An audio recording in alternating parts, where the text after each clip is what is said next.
Yeah, it's a moment this special. That's what happens. Stay down, the game bless you. It's what happens. Don't fold, the game test you. If you pass it, you gone, they can't catch you when it's permanent. I've been down, I deserve it. Nipsey, I want to first thank you for coming today. I do these interviews, which I call self-made. I love the title. Because to me, what I'm trying to do personally and in discussions with someone like yourself is reflect on the shit that you went through to get where you are. You and your story and where you've come from, you've done it yourself. And I cheers to you. Toast up. Easy place to start. You're wearing it, Crenshaw. Yes, sir. What was it like growing up? I lived in 3 houses growing up. My grandmother's house, my mom's house, and then my grandfather's in between those 3 houses.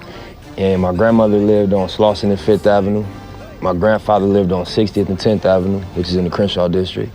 And my mom stayed on 60th and Rempart, which is in the Crenshaw district. You could ride your bike. So it was a dope place to grow up. It was like a really lit up place. Obviously, what we know about Crenshaw Boulevard in the 90s, it was like a car epicenter. So everybody in LA brought their cars to ride down Crenshaw on the weekend. It really felt like a community, a lot of entrepreneurial outside hustling going on, whether it's the dudes selling incense on the corner or Final Call, Nation of Islam, people standing on the corner selling bean pies.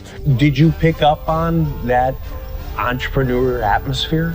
Yeah, later on, when I traveled outside of my area and I saw that was unique to where we grew up, just people going outside, setting up shop. Doing what they have to do. Yeah, 100%, you know what I mean? So I used to try to go get a job early when I first came into being a teenager. And when I started getting doors closed on me, I just was like, well, I'm gonna do like everybody else and I'm gonna pop my trunk. I saw examples of it in different categories and felt automatically when I got to the age of wanting to become self-made or support my own ambitions, you know that's the step. What jobs did you have? Bro, the first job I had, I shined shoes. I think I was 11, 12 years old. So there was a spot called Chamber Shoe Shine. And I just went in there, I'm like, look, I want to work, man. I'm young, you know, I come every day, I show up early, I need a job. And dude gave me a shot. And I was making like $90 a day. And I worked 6 days a week. And I was selling candy at the shoe shine spot also.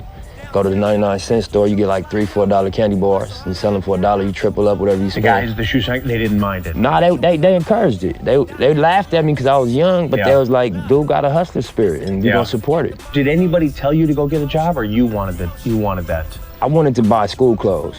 My mom gave me $40 to go school shopping and I didn't want to make her feel bad and I knew that's all she had. And so I'm like, this is not gonna really cut it.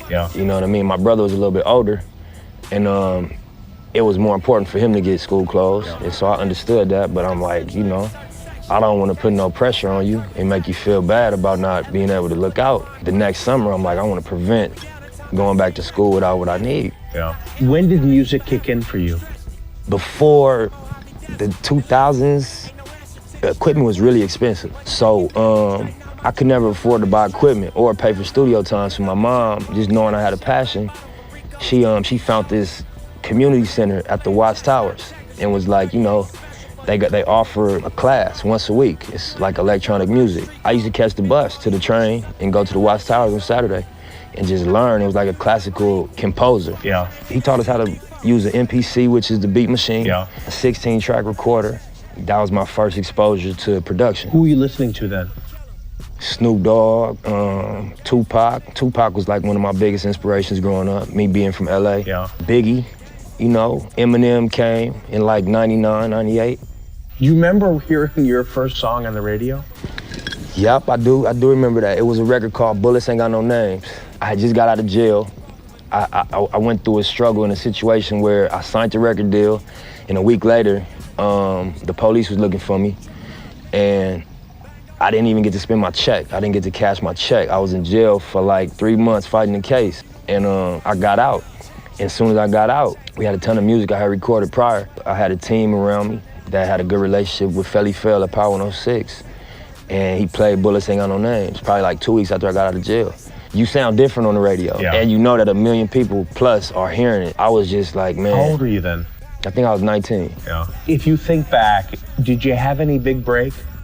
a group of people that was helping me, management, and they put me on a Tupac album. Before I had the resume to justify it. You know, and them people was by the name of Big U, Steve Lobel, LT Hutton. They just was like, you know, this young kid got a story, he's working, and you know, he's with us.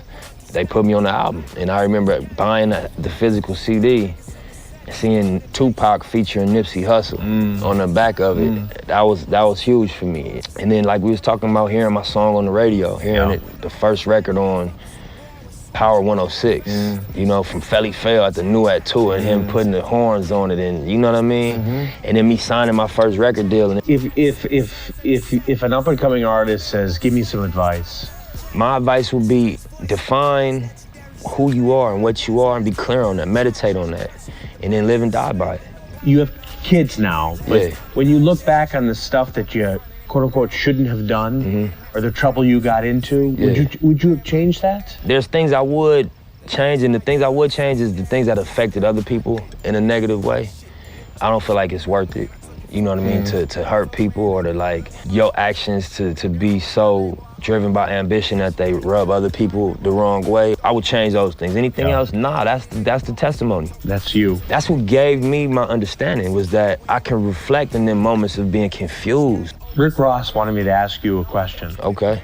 He looks at you and says, you are West Coast. You were the next generation of Crenshaw. You're giving back. His question is, what's the sense of responsibility to that? Right. You can't break the rules, the fundamental rules. Be a man of your word. Do what you say you're gonna do. Respect people the way you would like to be respected. You know, my reach was the people that knew me. So when you really think about it, who put me on? And those people. Yeah. You know, and they spent $5 with me. My sales pitch used to be, you know, if it's garbage, throw it out the window, bro. I know your lifestyle. Yeah. Cause it's my lifestyle. I'm speaking to your lifestyle. It's very concise what the content of this record is. But if it's garbage, toss it out the window. I just want $5. And people supported me when they didn't have a reason to, just based on, you know what, you a young person trying, and I'ma support the ambition. Do you feel, I work with my brothers. Right. I work with two of my brothers, and I'm the youngest. Me too. Okay, so maybe you can appreciate the same thing. I feel a sense of responsibility. Right. Meaning, I need this to work for everyone else to benefit. 100%. Do you feel that way? Yep, I do. I mean, in terms of playing my role, because, you know, the overall operation, you know, obviously it's bigger than music now, and it's all real businesses that have employees and take administration and take everybody being committed. Definitely feel responsible. Yeah. Because everybody's committed to my dream. Well, Nipsey, I will tell you this. I think 2005 was your first mixtape? 2007 was my first in the game mixtape, but yeah, 2005 was the first one. So we'll say this is 12 years? Yeah. So let's go for another 12 years? Absolutely. I can't wait to look forward to the next. And yes, to sir. being self-made, you are the man. Likewise. So cheers. Yes, sir. Cheers. Last time that I checked, it was 5 chains on my neck. It was no smut on my rap last time that I checked. I was selling zones in the set.